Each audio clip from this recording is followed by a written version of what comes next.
Good morning and welcome to Saturday special of Dr. Lamba's Awakening Call. Indian mythology is absolutely replete with, full of stories. But are they mere stories? They are more in the shape of parables. All of them have implicit values. And the purpose is either to be a guidepost or to be a warning. And the warning can be explicit or implicit. And all the deities represent a certain virtue and or vice.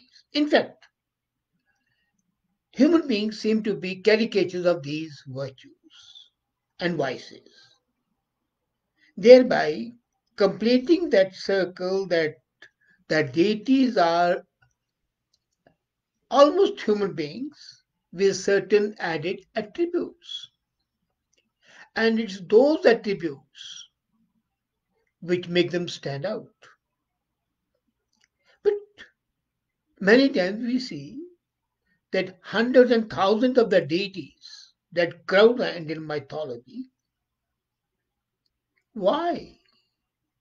But they make interesting reading, interesting understanding. I was reading at one time Shiv Mahapuran, and in this Shiv Mahapuran, I was engrossed in the story of Vishnu and Brahma.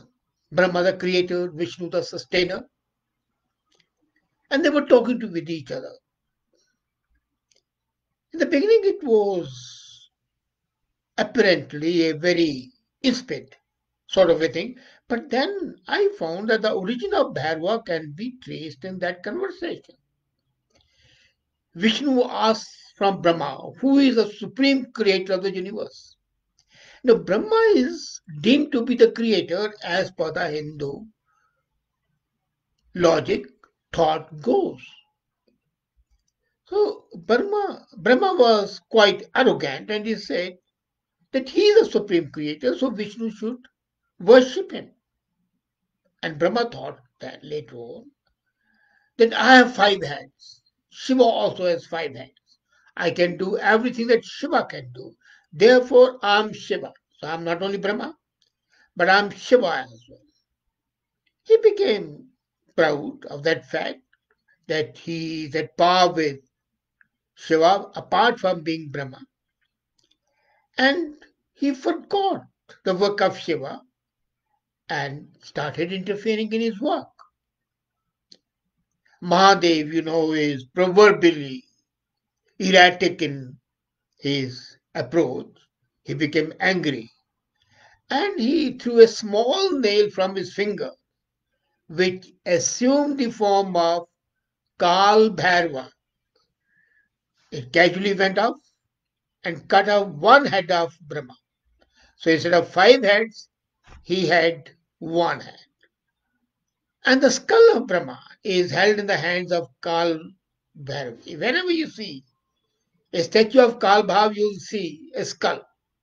And that skull, they call it Kapal, is the skull of one of the heads of Brahma. So Brahma, this was a gem in the sense that all the pride and arrogance was in that head. So Brahma became enlightened. Now imagine the creator of the universe getting enlightened. And from then on, he became a useful, decent deity and was helpful to the world. In the form of Kal Bhairav, Shiva is said to be guarding the Shakti temples. And these are the temples dedicated to Bhairava. As a matter of fact, this is only one story about the beginning and the origin of Kal Bhairava. There's another story as well.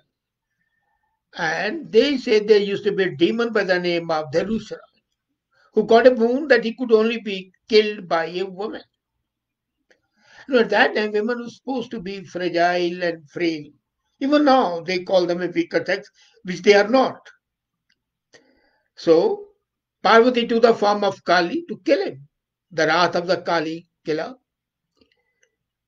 the demon, and after killing the demon, her wrath metamorphed as a child. And that's amazing that the wrath, the anger becomes an innocent child. And then what happened? Shiva comes again on the scene, merges the Kali and the child within himself. And this was the new form of Shiva, Bhairava. So there are two stories. Now, Bhairava appears in 8 forms. Ashtanga Bhairava, they call them. And since he was created by Shiva, he is said to be the son of Shiva. So he represents Shiva. He is son of Shiva. He represents the ultimate giver of justice.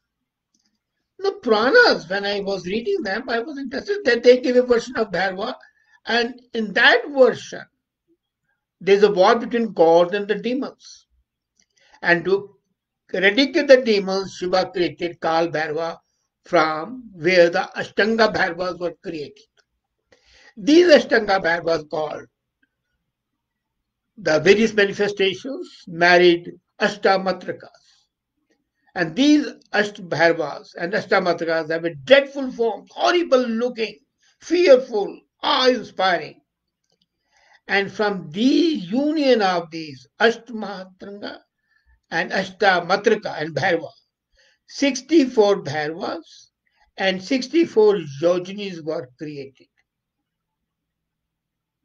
So this is basically a Hindu tantric treaty, worship.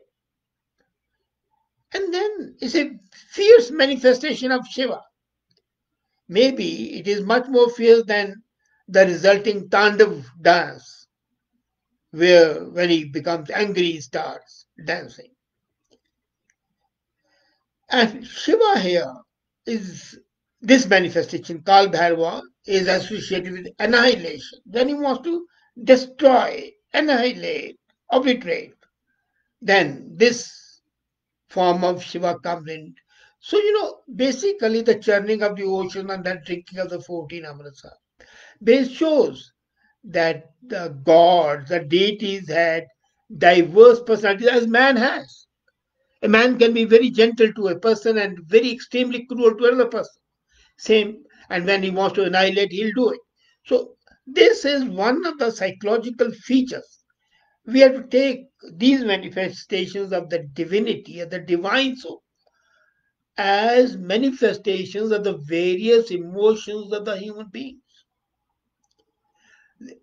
The only difference is that these emotions have been personified. Now, very interestingly, we talk of Kashmir and Kashmir being Muslim majority area, but do you know that the Trikha system of Bhairava is an important part of Kashmir logic and Kashmiriyat rather. You cannot think of Kashmiriyat divorced from Trikha system. And interestingly, Bhairava is also called Dandapani. Dandapani means holder of a rod. A rod is Danda, the baton. The purpose is to punish sinners. And his vehicle is a dog. Now imagine dogs have never been treated as clean animals. But Yudhishthira took a dog to heaven, and the vehicle of Bhairava is a dog.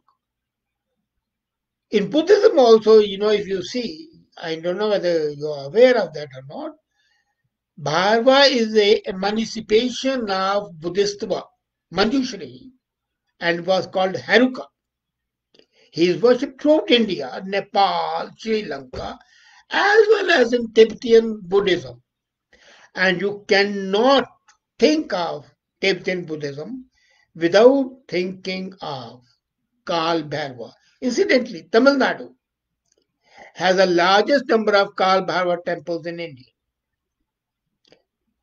And do you know etymologically from where the word Bhairava comes? Bhairava originates from a word called Biru, which means fearful. So since Bhairava is fearful to look at, it became Bhairava. And it destroys the fear itself, but is beyond fear. So this is something amazing. The worshippers worship Bhairava because it destroys fear. And fearful looking, destroyer of fear, is quite a anomaly. But that's there. And one interpretation is that he protects the devotees from the dreadful enemies of those emotions which are enemies of man. Humilities.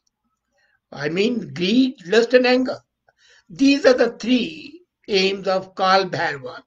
And Kal Bhairava protects his devotees from these enemies because they are a barrier to the man reaching the Godhead.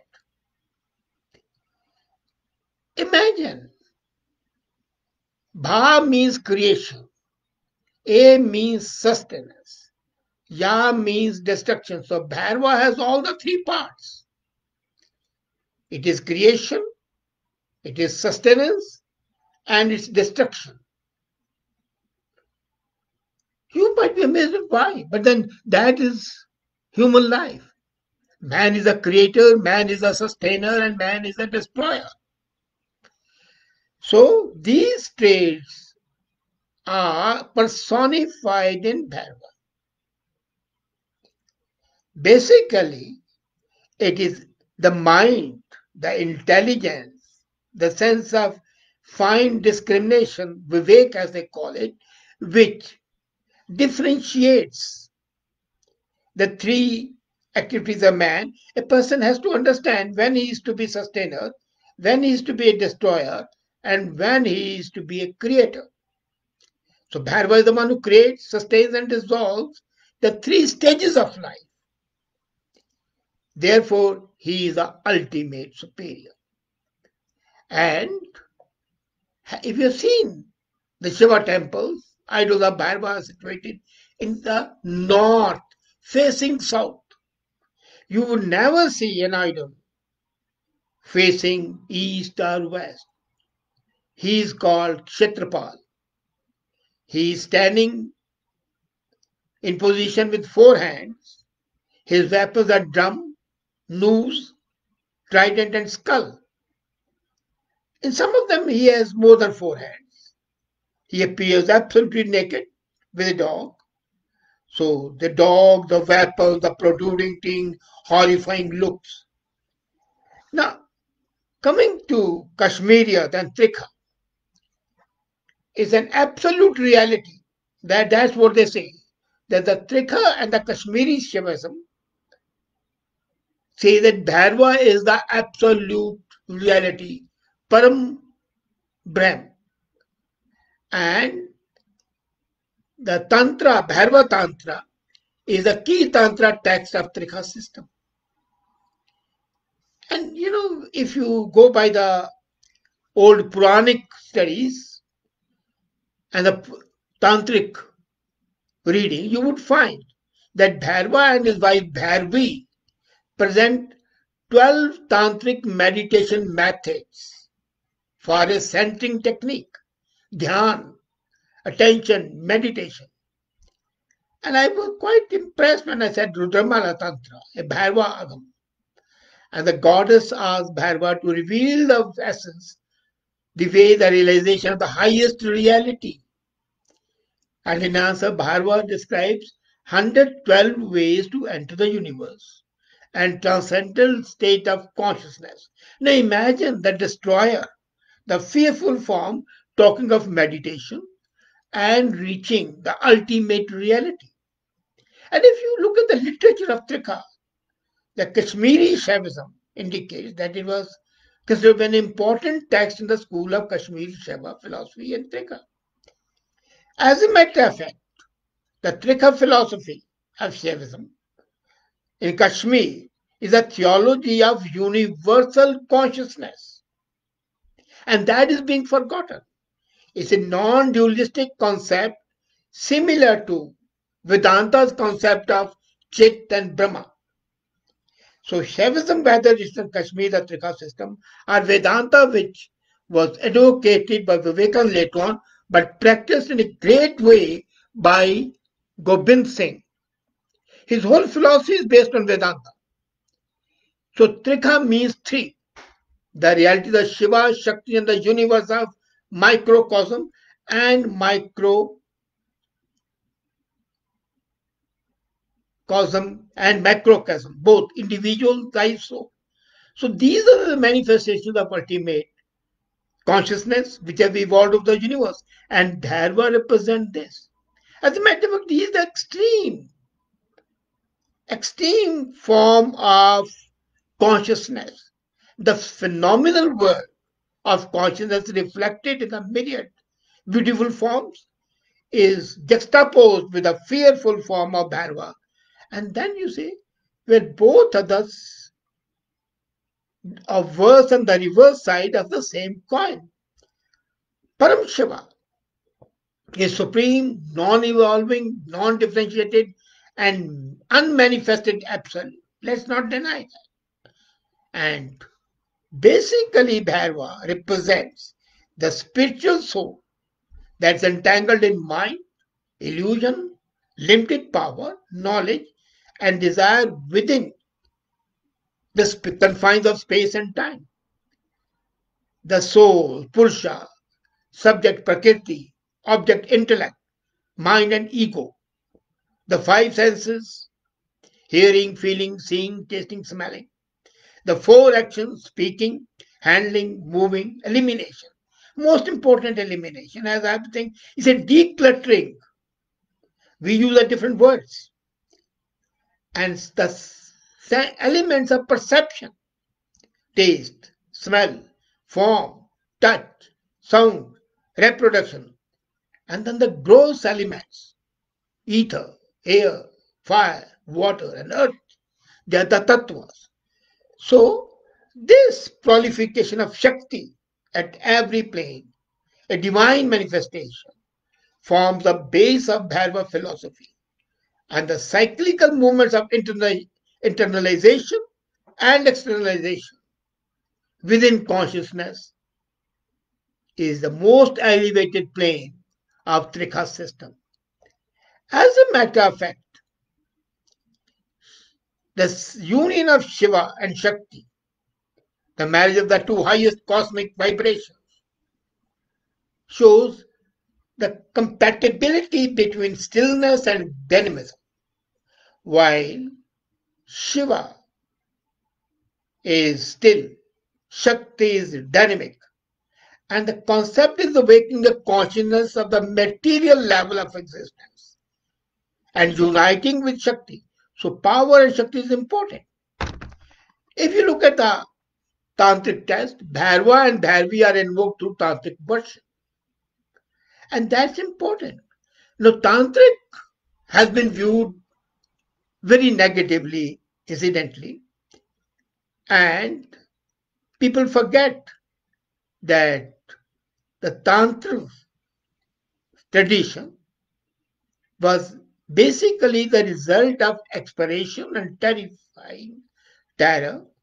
And then they sing the songs of praise and went to Mahadevi, who merged herself with Jwala Ring. She blessed the both as Yatuka and Ramanna, that they would be worshipped by human beings. And that's it. Now, Bhairava is also considered, apart from being the punishment giver, a giver of wealth, prosperity, good progeny, obstacle remover, preventer of premature death, and problem solver. Now, my purpose is not to dwell on these. My purpose is to dwell the basic thing, and that is the union between the deities and the mankind, and the similarity or the running thread that you can see from Trikha to Vedanta. And the most important thing everywhere is one, and that is that all the system, whether they are Trikha system or Vedanta system, The preponderance of mind and intellect is most important and an admirable quality. And even now, today, when we talk of mindfulness, when the psychologists say that, it is basically the same which has been talked in a different manner. The parables are now becoming more explanatory. That's the only difference. But the essence is the same. And the Indian philosophy manifested through these deities shows the concern and the preponderance of intellect, mind, uncluttered by other things. Think about it, and then you will see the validity whether it's a Bhairava, Shiva, Shakti in the modern day life. Thank you.